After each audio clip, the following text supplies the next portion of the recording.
सियावर रामचंद्र की जय। श्री रामानंद भगवान की जय। श्री राधे राधे। भक्तों, देवर्षि नारद जी महाराज ने श्री नारद भक्ति सूत्र नामक ग्रंथ में 6ठे सूत्र में कहा है, यज ज्ञात्वा मत्तो भवति स्तब्धो भवति आत्मा रामो भवति। जिसको जान करके मनुष्य उन्मत्त हो जाता है, उन्मत्त हो जाता है अर्थात पागल जैसा हो जाता है। स्तब्धो भवति, मत्तो भवति अर्थात पागल सा हो जाता है। स्तब्धो भवति अर्थात शांत हो जाता है। और आत्मा रामो भवति अर्थात अपने वास्तविक स्वरूप को ही देखता और कुछ नहीं दिखलाई पड़ता है। प्रभु का अंश हूँ मैं, आत्मा हूँ, परमात्मा का एक अंश हूँ, यही दिखलाई पड़ता है। तो मत्तो भवति, जिसको जान करके पागल सा हो जाता, उन्मत्त हो जाता है। यही स्थिति हो गई थी मनु जी के अवतार पीपा भक्त की। कल आप श्रवण कर रहे थे, देवी के महान उपासक पीपा भक्त ने देवी माता की बहुत भक्ति के साथ उपासना की है। माता ने कहा क्या चाहिए, मांगो बेटा। उन्होंने कहा मुझे मुक्ति चाहिए। तो माता ने कहा बेटा मैं तुम्हें भ्रमित नहीं करूंगी, झूठी बात नहीं कर सकती। मुक्ति तो मैं नहीं देती, भगवान देते हैं। और तुम्हारा भाग्य देखो कि इस समय भगवान काशी में प्रकट हुए हैं गुरु के रूप में, और उनका नाम है श्री रामानंदाचार्य जी। उनकी शिष्यता स्वीकार करके निश्चय ही तुम माया से मुक्त हो जाओगे, भक्त हो जाओगे, मुक्ति को प्राप्त कर लोगे। और इतना कह करके देवी जी अंतर्धान हो गई। और प्रातः काल होते ही राजा संत दर्शन की लालसा से दौड़े हैं। जो जमात आई हुई थी उनके यहाँ, जिनकी सेवा राजा की ओर से की जा रही थी, जिन्होंने देवी का प्रसाद न लेकर अपने ठाकुर जी का ही भोग स्वीकार किया था कि हम तो अपने भगवान जो हमारे हैं उनका भोग हम स्वीकार करेंगे, आप सूखा राशन दे दीजिए। महाराज, उन लोगों ने भगवान से प्रार्थना की थी, संतों ने, कि राजा बहुत श्रद्धावान है, इसको भक्त बना लीजिए अपना। तो देवी मैया ने जो भगवान की भक्ति में रंगे हुए संतों की प्रार्थना थी उसको चरितार्थ कर दिया। और अब जब देवी माता ने कृपा करके बता दिया तो यज ज्ञात्वा मत्तो भवति, जिसको जान करके मनुष्य उन्मत्त अर्थात पागल सा हो जाता है, वही हाल हो गया। पीपा भक्त को ही मालूम हो गया कि हमारे भगवान काशी में प्रकट हो चुके हैं। तो देवी की आज्ञा का स्मरण करके राजा ने काशी को प्रस्थान किया। और महाराज बिना किसी योजना, बिना किसी सूचना के ही राजा काशी की ओर भागे जा रहे हैं। वो भूल गए कि मैं एक राजा हूँ, मेरी जिम्मेदारी है प्रजा पालन की। ये सब भूल गए। वो कपड़े आज तक का भी उनको ख्याल नहीं था, और भागे जा रहे हैं पैदल ही, दौड़ते हुए गागरौनगढ़ से। तो लोगों ने यही समझा कि राजा पागल हो गया। देवर्षि नारद जी कहते हैं ना, यज ज्ञात्वा मत्तो भवति, जिस प्रभु को जान करके व्यक्ति पागल सा हो जाता है। तो यही हाल हो गया था पीपा भक्त का। महाराज पीपा बिना किसी को कुछ बताए ही, न रानियों को बताया, न दरबारियों को, न मंत्रियों को, न अधिकारियों कर्मचारियों को, और भागे वो सब छोड़ छाड़ के। तो लोगों ने समझा कि राजा पागल हो गया, बिना राज्य की व्यवस्था किए भागा जा रहा है। मंत्रियों ने रोकने का और मुहूर्त पर प्रस्थान करने का बार बार प्रेम पूर्वक आग्रह किया, महाराज से प्रार्थना किया, प्रयत्न किया, परंतु उनके प्रयत्न व्यर्थ गए।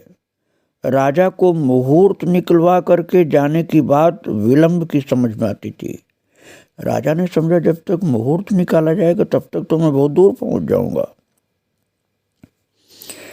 और अंत में अनेक राजसी उपकरणों के साथ सबकी प्रार्थना पर एक मंत्री बहुत धन वैभव राजोचित चीजें सब ले करके चला, और हाथी, घोड़ा, पालकी और पैदल सेना सामान को सब अपने साथ ले चलने के लिए जब इनसे प्रार्थना की गई है पीपा भक्त से, तो ये पीपा जी को पसंद नहीं आ रहा था।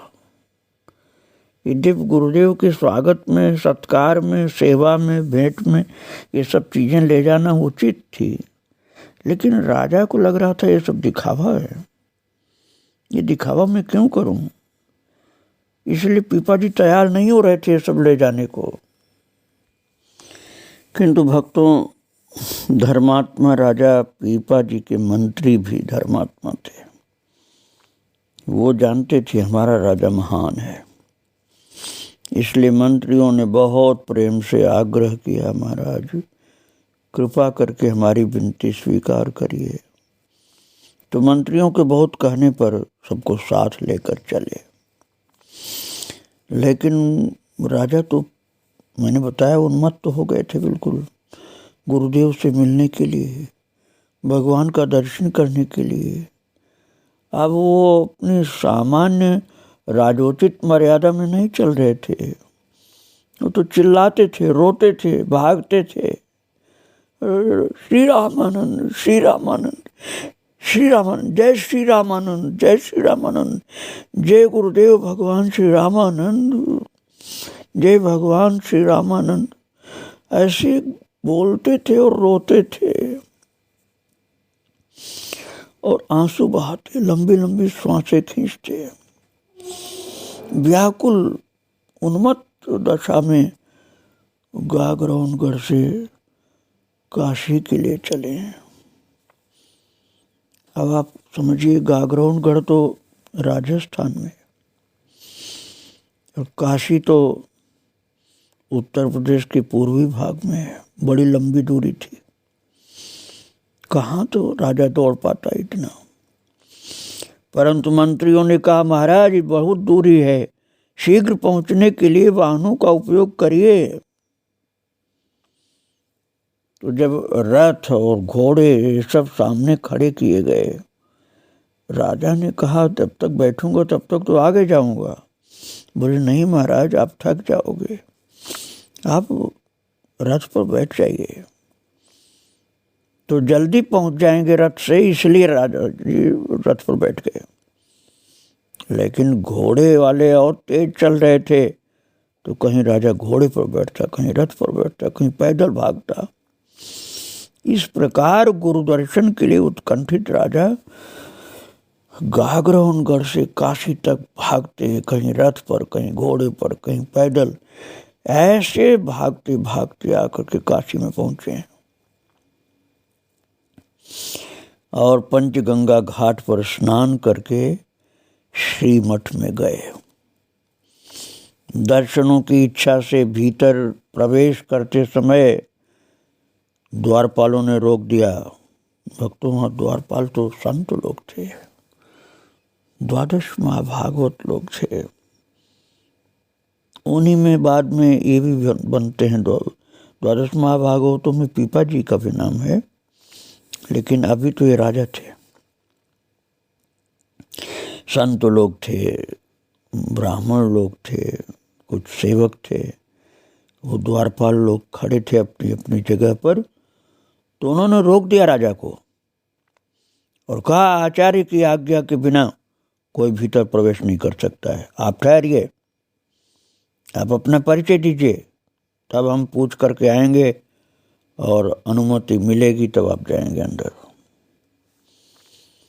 महाराज जब द्वारपालों ने हाथ जोड़ करके कहा कि आप बिना परिचय दिए, बिना आज्ञा के आप अंदर नहीं जा सकते हैं, तो राजा ने कहा कि मैं गागरौनगढ़ का राजा हूँ, गागरौनगढ़ का राजा हूँ मैं, मुझे अंदर जाने दीजिए गुरुदेव के पास, मेरा नाम पीपा है। और पूछने पर द्वारपाल से भगवान श्री रामानंद जी बोले कि राजा पीपा और गागरौनगढ़ का राजा, तो हम तो भाई विरक्त हैं, हमें राजाओं से क्या प्रयोजन। और आप देख लीजिए आप कितने त्यागी महाराज जी, ईश्वर के ही अवतार थे, पूर्ण वैराग्य। बोले हम तो विरक्त साधु हैं, हमको राजाओं से क्या मतलब भाई। और ये सुन करके वो द्वारपाल आकर के राजा पीपा से बोला कि गुरुदेव भगवान ने कहा है कि हम तो विरक्त संत हैं, हमको राजाओं से क्या मतलब। तो ये सुनकर पीपा जी ने हाथी घोड़े जितने आए थे उन सब को काशी नरेश को भेंट कर दिया। बोले वापस कहाँ तक जाओगे तुम लोग, यहीं काशी नरेश को हम भेंट कर देते हैं। तो हाथी घोड़े रथ ये काशी नरेश को भेंट कर दिया और सूर सामंतों को संतुष्ट करके वापस कर दिया, आप लोग जाओ वापस। और राजसी साज सामान जो साथ में था वो गरीबों को बांट दिया और केवल एक धोती मात्र धारण करके और राजा पने के अभिमान को छोड़कर मुकुट आदि हटाकर एक धोती सादा धोती वही धारण करके श्रीमठ में जा करके शरणागति की प्रार्थना कहला करके भेजा है। और जब शरणागति की प्रार्थना कहला भेजी तो महाराज अब तो गेहा शक्ति, राजा पने की आसक्ति सबसे मुक्त हो गए थे। तो इससे जब मुक्त होकर के गेहा शक्ति के निराकरण के बाद अब देहा शक्ति के निराकरण का टाइम आया। कितनी कठिन परीक्षा होती है भक्तों। और हम में से कितने ऐसे हैं जो अपने को बहुत योग्य समझते हैं और कहते हैं कि महाराज जी गुरुदेव हमको सेवा में नहीं ले रहे हैं। अरे भाई उसके लिए बहुत पात्रता चाहिए, कठिन परीक्षा होती है। भगवान ने कहा, गुरुदेव भगवान ने, कि गेहा शक्ति तो मिट गई, अभी देहा शक्ति बाकी है इसकी। इसलिए द्वारपाल के द्वारा गुरुदेव भगवान ने आदेश दिया उसको बोलो कुएं में गिर जाए, कुएं में गिर पड़ो। आज्ञा सुन करके महाराज राजा तो आप सोच नहीं पाओगे कितना ज्यादा समर्पित था, अपने कल्याण आदि के स्वार्थ की बातों को सब भूल गया। हम तो भगवान के पास पहुंच गए हैं, उनके मुख से निकला हर वाक्य हमारे लिए परम धर्म है। और गुरुदेव भगवान करें कुएं में गिर पड़ो, तो आज्ञा सुनकर के अत्यंत प्रसन्न होकर के पीपा जी महाराज कुएं की ओर दौड़े और पहले से ही उपस्थित स्वामी जी के सेवकों ने बलपूर्वक पकड़ा। ये नहीं मान रहे थे। तब स्वामी जी ने कहा लौट आओ, परीक्षा हो चुकी। और एक वर्णन तो ऐसा भी मिलता है भक्तों कि वो कुएं में कूदे थे तो भगवान के सब अवतारों का दर्शन मिला था उनको। और फिर भगवान साक्षात रामानंद जी महाराज वो निर्दयी नहीं थे, परीक्षा ले रहे थे कितना समर्पण है। भक्तों, देखने वाले लोग घबरा गए कि गुरुदेव भगवान ने राजा को कुएं में गिर जाने की आज्ञा कर दी और राजा कुएं में गिर गया। और राजा को तो वहां भगवान के 24 अवतारों का दर्शन हुआ था। गुरुदेव ने हाथ फैलाया और वो तो बाहर आ गए कुएं के। गुरुदेव भगवान की शक्ति से तुरंत बाहर हो गए। और फिर पीपा जी को मंत्र दीक्षा दे करके भगवान श्री रामानंद जी महाराज ने अपना शिष्य बना लिया और विशेष कृपा की, सेवा में लिया। और मंत्र देने के बाद शंख ध्वनि किया। और शंख ध्वनि श्रवण करके राजा पीपा समाधिस्थ हो गए। समाधि में भगवान के अनंत रूपों का दर्शन हो रहा, लीलाएं दिखलाई पड़ रही। तब आचार्य श्री के दिव्य दर्शन प्राप्त हुए हैं जो फिर उन्होंने देखा भगवान श्री सीताराम की झांकी प्रकट हुई है। इस समाधि में सब देख रहे हैं कि भगवान श्री रामानंद जी महाराज सीताराम भगवान बन गए। सीताराम जी की झांकी प्रकट हुई। सावधान होने पर यथा समय फिर पायस प्रसाद मिला, उससे गुरु भक्ति दृढ़ हो गई। तो मैं पहले आपको बता चुका हूँ, पायस कहते हैं खीर को। तो गुरुदेव भगवान रामानंद जी केवल खीर ही पाते थे। अन्नप्राशन मुहूर्त के समय की लीला मैंने सुनाया था, तब से लेकर के जीवन भर केवल खीर का ही भोग आहार होगा था। तो वही प्रसाद गुरुदेव का भुक्ता वशिष्ठ राजा पीपा जैसे भाग्यशाली भक्त को प्राप्त हुआ और उससे गुरु भक्ति और दृढ़ हो गई।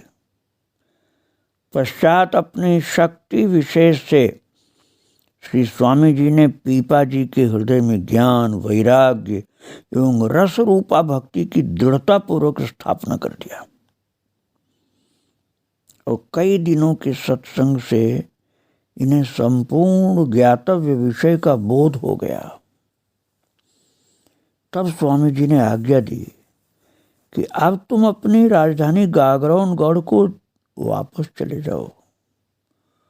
बस इतना सुनते ही व्याकुल हो करके आंखों से आंसू के पनारे से जोर से चलने लगे और महाराज मूर्छित होकर गिर गए। गुरुदेव भगवान ने जब आज्ञा किया कि अपने राजधानी गागरौनगढ़ को जाओ, गुरु वियोग का कष्ट जो था वो सहन नहीं हुआ, इसलिए राजा मूर्छित हो गया। इन्हें घर जाना बिल्कुल रुचिकर नहीं था, अरुचिकर था, बहुत कष्टप्रद था। वो हालत देख करके गुरुदेव भगवान तो समझ ही गए थे कि इसको मेरे से दूर जाना बहुत कष्टकर लग रहा है। तो भगवान रामानंद जी ने कहा कि तुम घर जाकर जो तुमको ऐश्वर्य भगवान ने दिया है, उस ऐश्वर्य से 1 वर्ष तक संत भगवंत की सेवा करो। जो भी संत आ जाएं सबकी सेवा करो, किसी भी संप्रदाय के साधु हो सबकी सेवा करो। और जब हम तुम्हारी सेवा को सरस जानेंगे और देख लेंगे कि तुम संत सेवा में सुख मानते हो, तुम्हारी सेवा से सुख मानकर संत लोग प्रेम से तुम्हारी बातें करते हुए विदा होते हैं, आनंदित होते हैं और पुनः आते हैं तुम्हारी संत सेवा देखकर, तब हम तुम्हारे घर को जमात के साथ आवेंगे। भगवान रामानंद गुरुदेव भगवान ने कहा कि मैं फिर तुम्हारी सेवा को स्वीकार करने के लिए संतों की, साधुओं की जमात के साथ आऊँगा तुम्हारे घर और तुम्हारे द्वारा उस संपूर्ण प्रांत में भक्ति का प्रचार करना है। अतः तुम मेरी इस आज्ञा को समझ करके अब घर जाओ, रो नहीं।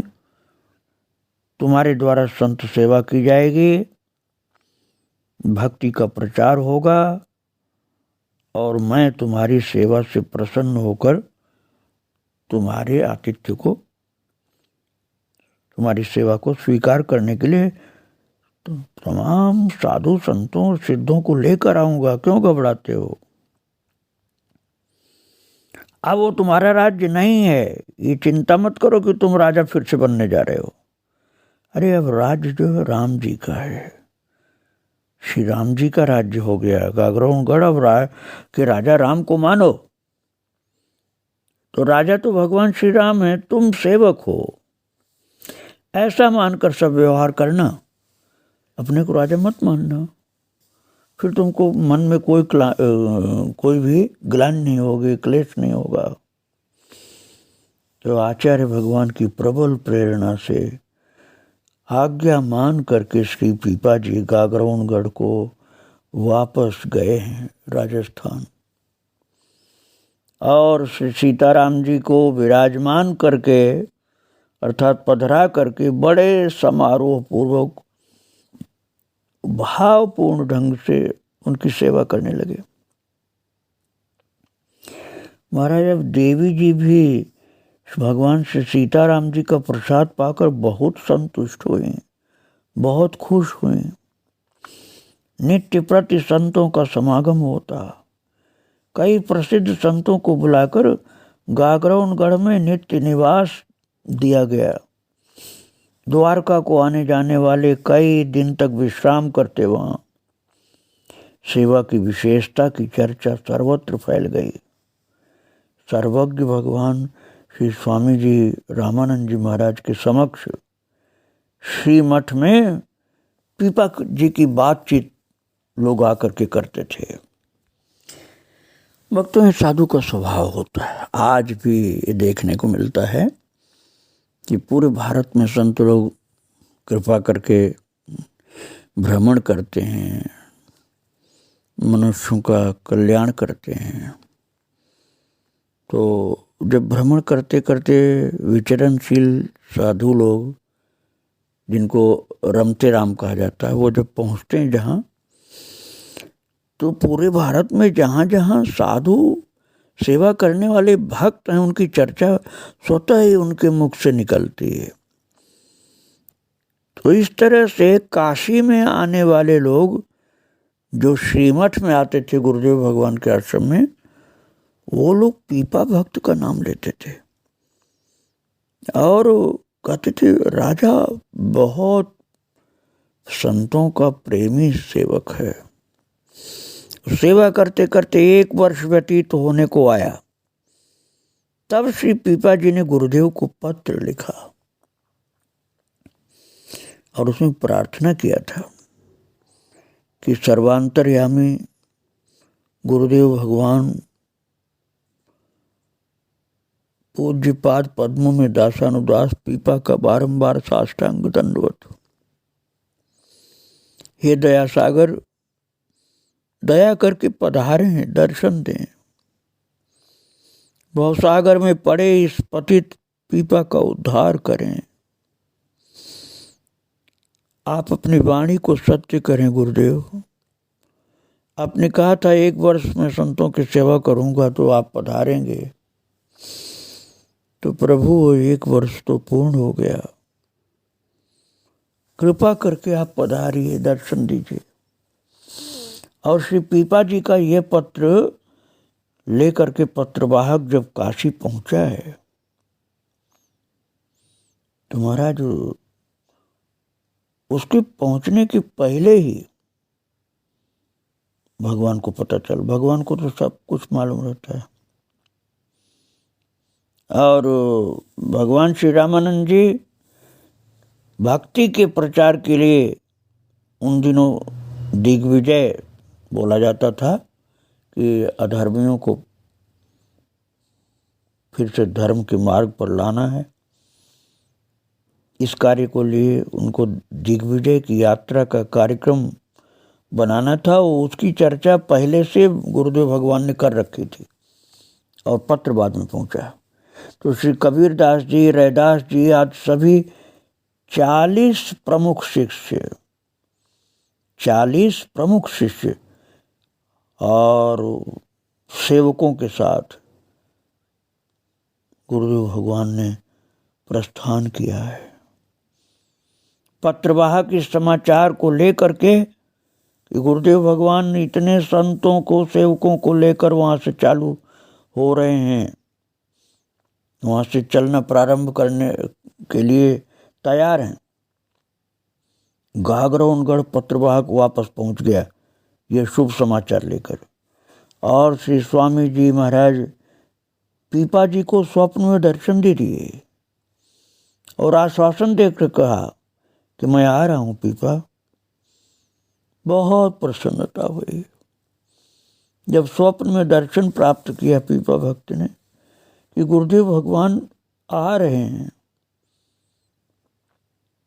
तो महाराज पीपा भक्त ने गुरुदेव के जमात सहित स्वागत करने के लिए वहाँ की जनता और पीपा भक्त और राज परिवार सब भव्य स्वागत सत्कार करने के लिए तैयार हो गए।